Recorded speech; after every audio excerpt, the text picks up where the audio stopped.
بسم الله الرحمن الرحيم. أعزائي الطلبة، السلام عليكم ورحمة الله وبركاته. محاضرتنا الرابع عشر من الانفورميشن ثيوري من الاي تي سبجكت راح تتناول دراسة تأثير الويندو سايز إذا أنا عندي فلو كنترول من نوعية الويندو على الثروبوت. فخلي ناخذ المستعرض نقرأه بصورة سريعة ونبرز أهم الملاحظات والجوانب الأساسية اللي تضمنها هذا المستعرض وكذلك هذه المحاضرة. When a sender of window of size n is used, this will clearly have some effect on the throughput. Consider sending node commencing transmission of a stream of data at time t0. إذا أنا عندي أول دراسة للويندو سايز. إذا أنا عندي ويندو سايز of size يعني الفريم of size n، وعندي الستريم of data عندما أرسلتها من السيندينج راح يكون الزمن مالتها هو t0 زمن الإرسال. The leading edge of the first data bit will reach the receive node at time. إذا ال first data bit عندما راح تصل للرسيف راح يكون زمنها t0 زائدا td. الtd هو اللي يمثل لي propagation delay time.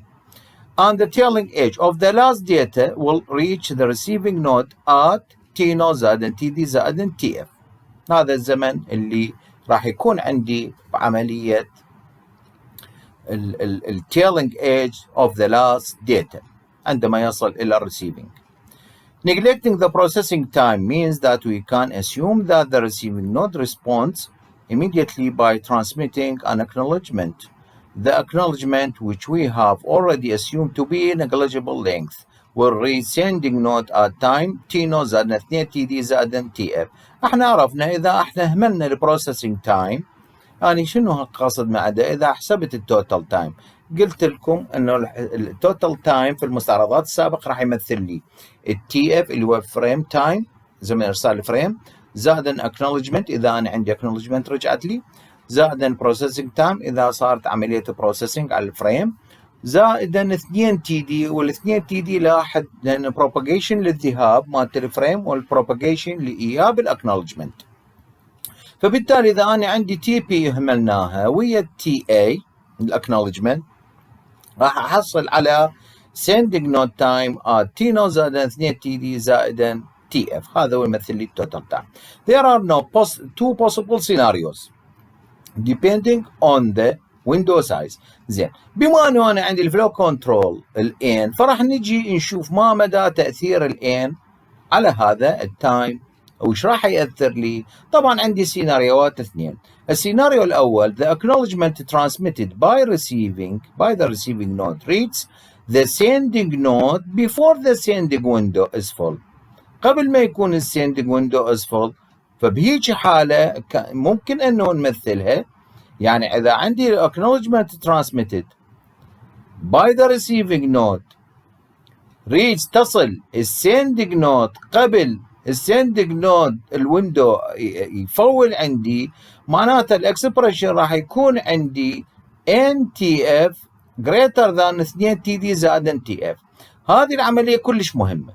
ليش كلش مهمة؟ حتى أحصل على optimal throughput. أحصل على optimal throughput. وهنا عندي الآن لازم تكون عندي بالقدر اللي يحقق لي هذا المقدار اللي على اليمين، يعني يسار يمين عملية الأكبر يكون في تي اف أكبر من 2 تي دي زائدا تي اف. فبالتالي إذن أنا خليت لكم إياه تحت أسفلها خط وباللون الأخضر يبقى أحصل من خلاله على الأوبتيمال ثروبوت. إذن متى أحصل على الأوبتيمال ثروبوت؟ هاي ملاحظة كلش مهمة.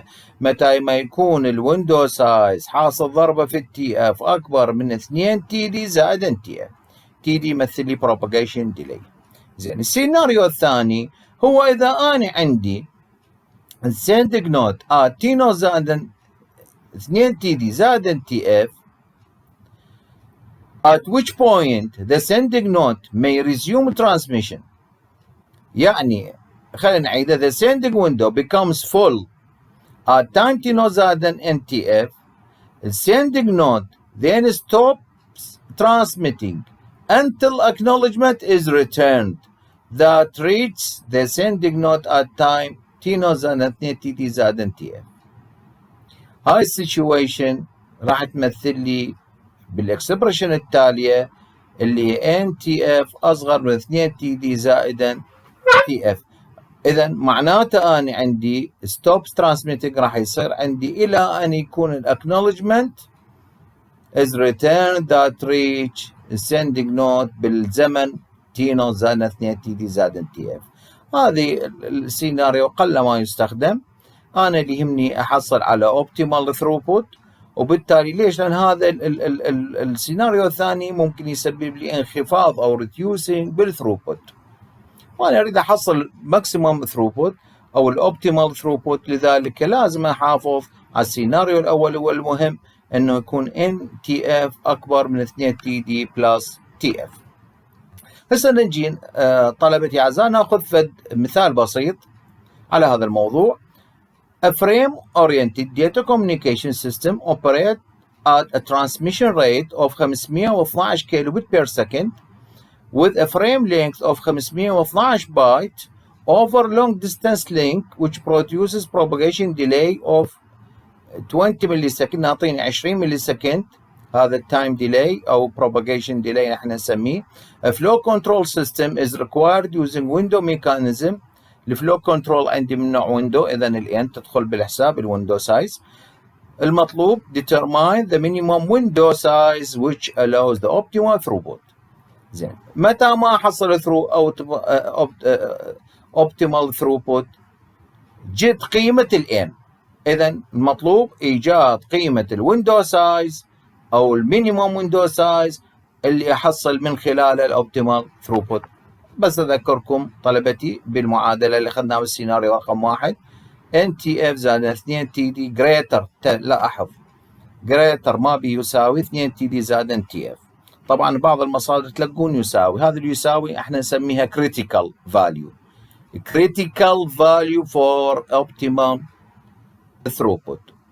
وبعضها يعني احنا بنقول critical يعني لا ألجأ لها بالأوبتيمال، ولا خلينا نسميها هي داخلة على، لأنه على السيناريو رقم 2 اللي راح بعد إذا يصير أقل من هذا المقدار راح يصير عندي reduced، فإحنا نسميها الكريتيكال أو الكريتيكال throughput أو الكريتيكال for optimal throughput. زين، إذا المطلوب أريد إيجاد قيمة n. بداية نقول optimum throughput cannot be achieved unless the expression of scenario 1 above is satisfied as follow. إذا أنا عندي نكتب هذا السيناريو اللي هو NTF greater than 2 TD زائدا TF. نلاحظ أعزائي الطلبة لازم تكتبون قبل التعويض هسه من خلال قسمة 2 TD على TF زائدا TF على TF راح يكون عندي 1، وبالتالي حصل على هذه المعادلة بعد القسمة على TF الطرفين. هنا عندي التي دي ناطيني 20 ملي سكند، لكن التي اف لازم استخرجه. من استخرج التي اف؟ من المعطيات اللي يعني علمتها لحضرتكم بالمستعرضات السابقة.